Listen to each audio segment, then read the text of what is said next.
मुकाबला तो कोई नहीं है, टेक्नोलॉजी में हमसे काफी आगे, लेकिन हौसले में वो अभी हमसे पीछे हैं। कि make in India is to make for the world, ये है भारत का नया slogan, make for the world. Make in India, make for the world इस मिशन को भी सशक्त करने वाली है। असल चीज है make in India make for the world mission. ये मोदी साहब कह रहे हैं और वो करके भी दिखा रहे हैं। आप सऊदी अरब में चले जाएं तो हर स्टोर के ऊपर, क्योंकि यूएस की पॉलिसी को फॉलो करता है, यूएस की आपको इंडिया का सामान मिलेगा तो उसमें मेड इन इंडिया लिखा होता है। हमने नहीं इंडिया को फॉलो किया, इंडिया ने अपना रास्ता तय कर लिया मेक इन इंडिया के तहत, बिकॉज उनका स्लोगन था मेक फॉर द वर्ल्ड, अपने लिए नहीं दुनिया के लिए बनाना है। उनकी सुई इस पे नहीं अटकी हुई है कि पाकिस्तान को मात देनी जेर करना है, उनकी सुई नहीं अटकी है। ना ना ना, वो उनका मुकाबला चीन के साथ। उस तरफ तरक्की हो रही है, बॉर्डर के पार तरक्की हो रही है। देखें ये बड़ा मसला है। तरक्की इसलिए हो रही है कि इंडिया कोई उसकी तरक्की डिपेंड नहीं करती पाकिस्तान पे। सो ये जो मेक इन इंडिया था, अब वो मेक फॉर द वर्ल्ड की बात पे आ गए हैं। इंडिया वो कहते हैं हमने ग्लोबल वर्क स्पेस बनाना है, इसको दुनिया की एक फैक्ट्री बनानी है। यार उन्होंने देखिए चाइना को हमने तो सीखा ही नहीं है ना, सीख लिया इंडियंस ने। जो यूनिट हमें पड़ रहा है 60-70 रुपए का यूनिट पड़ रहा है, ठीक है। अगर आपकी इस्तेमाल ज्यादा वो इससे भी ऊपर प्राइस चले जाती है। ठीक है, यानी 70-80 रुपए पर यूनिट। हाँ जी। और इंडिया में पर यूनिट पता है क्या है अंदाजा? नहीं, 20 रुपए यूनिट होगा। 14। आप इतना ही 14 से 20 रुपए होगा। ठीक है, चलें जी, देखने वाले बताइएगा, जहां से भी लोग देख रहे हैं कि आपके इलाके में, आपके एरिया में पर यूनिट क्या। नमस्कार दोस्तों, भारत अब पूरी कोशिश कर रहा है चीन और पाक को घेरने की हर तरह से, इसीलिए इकोनॉमिकली बहुत तेजी से तरक्की तो की जा रही है, साथ ही कोशिश है पूरी कि हर चीज जो इम्पोर्टेंट, चाहे वो सेना के हथियार हो, चाहे एयरक्राफ्ट हो, चाहे सेमीकंडक्टर चिप हो, वो भारत में ही बनाई जाए ताकि डिपेंडेंसी किसी भी देश में ना रहे, ताकि समय आने पर चीन और पाक का मुकाबला किया जा सके। तो पूरी कोशिश है मोदी सरकार की हर तरह से चीन को घेरने की, और एक के बाद एक कदम उठाए जा रहे हैं। चीन भी इस बात को समझ रहा है और पाकिस्तान भी अब इस बात से डरा हुआ है कि हम भारत का मुकाबला नहीं कर सकते, भारत बहुत ज्यादा मजबूत है। यहाँ तक कि सबसे बड़ी जो फर्क आ गया है दोनों देशों में इकोनॉमी का आ चुका है, जहाँ पाकिस्तान की इकोनॉमी बिल्कुल डाउनफॉल पे, वहीं भारत जो है तरक्की कर रहा है। पाकिस्तानी इसे देख के चिढ़ भी रहे हैं, थोड़े जलन भी है और थोड़े ये लोग अब परेशान भी है कि इनको कोई पूछता नहीं है। बिजली का इनके यहाँ बहुत बुरा हाल है, बिजली बहुत ज्यादा महंगी है। आपके एरिया में बिजली के क्या रेट है, कमेंट बॉक्स में जरूर बताइएगा। वीडियो अच्छा लगे तो लाइक करें, शेयर करें, और आपके इस बारे में क्या विचार है कि भारत की जो इकोनॉमिकल तरक्की हो रही है, तो कमेंट बॉक्स में जरूर लिखिएगा। आइए आगे बढ़ते हैं इस वीडियो में। इंडिया ने अभी आज की खबर है C-295 एयरक्राफ्ट बनाया, जो दुनिया का बेहतरीन समझ लें एयरक्राफ्ट समझा जाता है। क्या कहना चाहेंगे, वो कहाँ चले गए टेक्नोलॉजी में और हम कहाँ खड़े हैं? कोई मुकाबला है? मुकाबला तो कोई नहीं है, टेक्नोलॉजी में हमसे काफी आगे, लेकिन हौसले में वो अभी हमसे पीछे हैं। 1965 की जंग में जब तब भी उनके पास टेक्नोलॉजी हमसे काफी ज्यादा थी। अच्छा। लेकिन फिर भी पाकिस्तान ने हौसले के मुकाबले में उनसे जंग जीत ली है इंशाल्लाह, और अभी तब भी ऐसे ही हुआ। सो ये जो मेक इन इंडिया था, अब वो मेक फॉर द वर्ल्ड की बात पे आ गए हैं। इंडिया वो कहते हैं हमने ग्लोबल वर्क स्पेस बनाना है, इसको दुनिया की एक फैक्ट्री बनानी है। यार उन्होंने देखिए चाइना को हमने तो सीखा ही नहीं है ना, सीख लिया इंडियंस ने, हम नहीं सीख सके। हम क्यों नहीं सीख सके वो चीज़ चाइना से जो इंडियन सीख गए हैं? सीरियस नेशन है इंडिया ना। मैं आपको क्यों अगले दिन कह रहा था कि जर्मनी सीरियस नेशन है, इंडिया सीरियस नेशन है। They mean business, business means business. असी कहें बहु रोटी खा लो वाली बह जाओ फिर तुर जान की होगा, बह जाओ। मतलब I don't talk bad about others, मैं अपनी भी ऐसी बात करता हूँ, हम भी ऐसे कहते बह जाओ, खा लेने, टुर जाने, बह जाओ, ठीक है, आओ चाय पीजिए। उनकी स्टेट में एक सिस्टम है, ठीक है, जिसको सब अप्लाई करते हैं।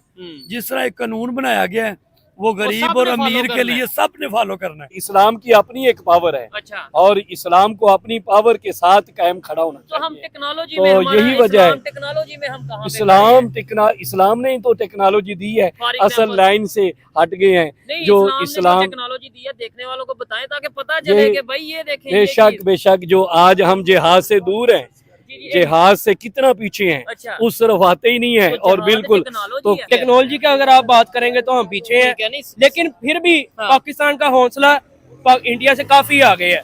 वो जहाज में आएंगे, हम इंशाल्लाह पैराशूट पे उतरेंगे, उनके जहाज तबाह कर देंगे। इधर ये भाई के पास बाइक है, ये वाली बाइक, ये वाली कोई भी, ये भाई के पास बाइक हाँ है जी। और आप पैदल हैं, ठीक है, और जाना है 100 किलोमीटर की रेस है। आप कहें कि मैं हौसले से रेस जीत जाऊंगा और ये बाइक पे क्या ही कर लेंगे, तो ऐसा पॉसिबल है? पॉसिबल तो नहीं है। कौन जीतेगा रेस, कौन जीतेगा? रेस तो वो भाई जीतेंगे। आप देखें इब्ने हसन कहाँ से आया, अच्छा अल ब्रूनी कहाँ से आया, ठीक है, अल ख्वारिज़मी कहाँ से आया, ठीक है। वो कौन लोग थे? ये तो आपने हिस्ट्री बता दी। नहीं, वो ये तो आपने मेरी बात history- सुने ना। अच्छा नहीं वो कौन जिद्दी- थे ये मोबाइल आपका जिन्होंने है? जिद्दत दी? ये मोबाइल आपका है? हौसले में बंदे को आगे होना चाहिए। इंडिया वाले जो कुछ भी हम उनको देख लेंगे, इस तरह का कोई मसला नहीं है। नहीं, देखने दिखाने वाली बात ही नहीं है वो तो। अगर देखना दिखाना है वो तो 4 जंगें हुई, उन्होंने भी देख लिया, हमने भी देख लिया। नहीं, हम लोग तो बहुत पीछे हैं। उसकी वजह उसकी वजह ये है कि हम लोग जुगाड़ की तरफ बढ़ते हैं। जुगाड़ में नंबर 1 है। जुगाड़ में नंबर 1। आरफा करीम वो चंद सालों की बच्ची, हाँ। वो सॉफ्टवेयर में किस मुकाम पर थी? पूरी no. दुनिया में वो पहले नंबर पे आई है। ठीक है। यहाँ कोई टेक्नोलॉजी की कमी नहीं है, अच्छा। सिर्फ हमारे पास सिस्टम नहीं है, रियासत हमारी फेल है, अदारे हमारे फेल हैं। नहीं, मुसलमानों में जज्बा है। अच्छा। और मजीद इसको उजागर करना चाहिए। वो कैसे और होगा? वो ऐसे होगा कि हम इस्लाम के साथ वाबस्ता हो जाएंगे। ठीक है। हम नहीं, अपने जो ऊपर दुनिया में नाफिज दूसरे करें। countries आगे जा रहे हैं, बात वो सुने, इस्लाम से- घरेलू जो यूनिट हमें पड़ रहा है 60-70 रुपए का यूनिट पड़ रहा है। ठीक है, अगर आपकी इस्तेमाल ज्यादा वो इससे भी ऊपर प्राइस चले जाती है। ठीक है, यानी 70-80 रुपए पर यूनिट। हाँ जी। और इंडिया में पर यूनिट पता है क्या है अंदाजा? नहीं, 20 का रुपए यूनिट होगा। 14। आप इतना ही 14 से 20 रुपए होगा। ठीक है, चलें जी, देखने वाले बताइएगा, जहाँ से भी लोग देख रहे हैं कि आपके इलाके में, आपके एरिया में पर यूनिट क्या? वो मुअज़्ज़ज़ थे ज़माना में मुसलमान होकर, अच्छा हम खार हुए तारीके कुरआन होकर। अच्छा, गर तालीम कुरआन को हमने न बुलाया होता, ये ज़माना न ज़माने ने दिखाया होता। का एक कॉन्सेप्ट सुना होगा, प्राइम मिनिस्टर मोदी जब से पावर में आए हैं उन्होंने इस चीज़ पे फोकस किया है, और वो ये है कि make in India is to make for the world.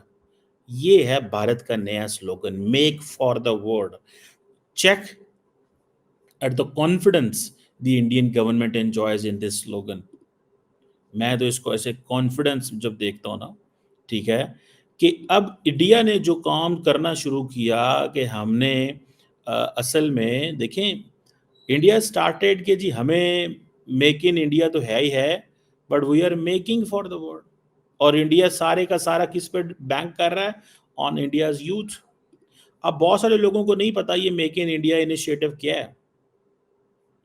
Make in India initiative जिसे कहते हैं, जिससे मैन्युफैक्चरिंग जो है वो इंडिया की कहाँ पे कहाँ जा रही है, because they have taken an initiative. Narendra Modi ने बेसिकली इसके ऊपर काम करना शुरू किया और उसने एक स्पीच की, उन्होंने कहा जी कम मेक इन इंडिया, और ये था टू रिवाइव मैन्युफैक्चरिंग सेक्टर।